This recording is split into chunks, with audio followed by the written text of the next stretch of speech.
Thing number one, we talked about it, the re-release second edition of our Bitcoin white paper.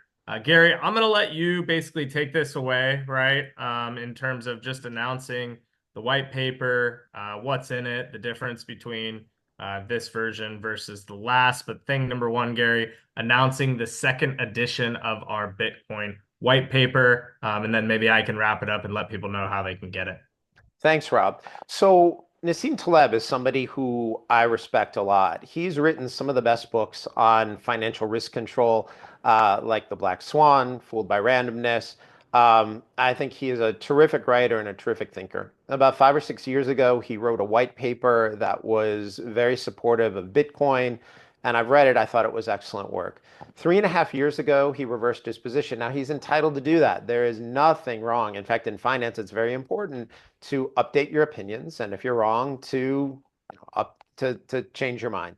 So he's entitled to do that. But 3.5 years ago, he wrote a white paper where he claimed that Bitcoin was worth zero. Now, I've gone through that white paper a bunch of times, and I don't agree with his conclusions. And in my opinion, some of the arguments that he makes doesn't reach the standard of the arguments that he suggests need to be fulfilled, or the standards rather, that he laid out again in books like The Black Swan or Fooled by Randomness.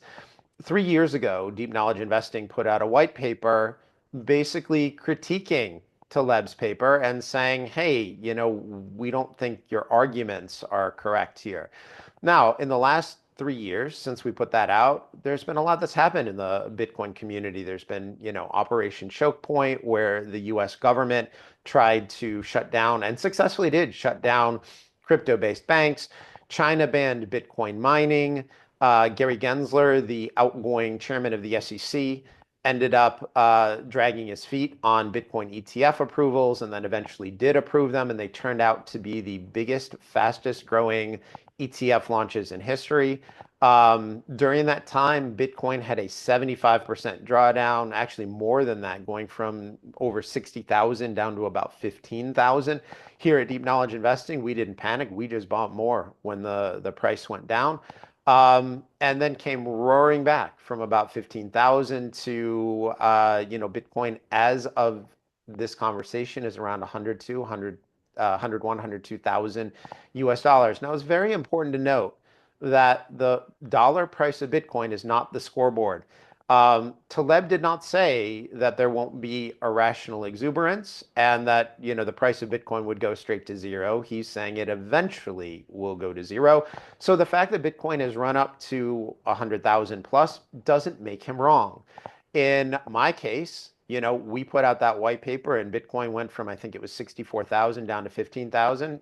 I didn't think I was wrong. I didn't think the dollar price was a scoreboard. We just bought more, and that's fine. So, this is not one of those cases where we look at the price and say, see, we win, because those prices can change and they can change quickly. We're talking about the quality of arguments. But given everything that's happened in Bitcoin and all of the new holders and hodlers and ETF holders and pension funds buying Bitcoin, we thought it was a good time to update our analysis. What we did was we took our 3-year-old white paper critiquing Taleb's piece and we updated it. We added new facts, new figures, new pricing, and a lot of graphs.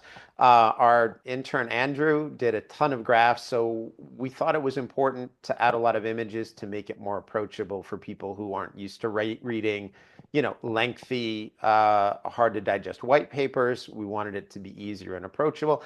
And then Alex Petro, actually wrote a whole technical section on Bitcoin payments and the different payment levers and how Bitcoin is being used for actual commerce. And in fact, Rob, I can tell you, I was out to dinner 2 nights ago here in Chiang Mai, Thailand, and the restaurant that I went to, they had it prominently on the sign, we accept Bitcoin. So I could have paid for my Thai red curry using Bitcoin. Um, again, this is not, we are not picking at Nassim Taleb. He's somebody I respect. I like his work a lot. I just disagree with him on this point.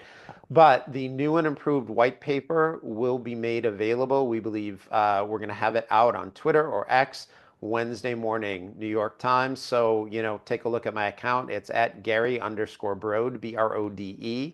It'll be the pinned post. And, if you interact with that post, we'll have something, you'll be able to put in Bitcoin or something like that. And we will automatically email you a link so that you can download the white paper.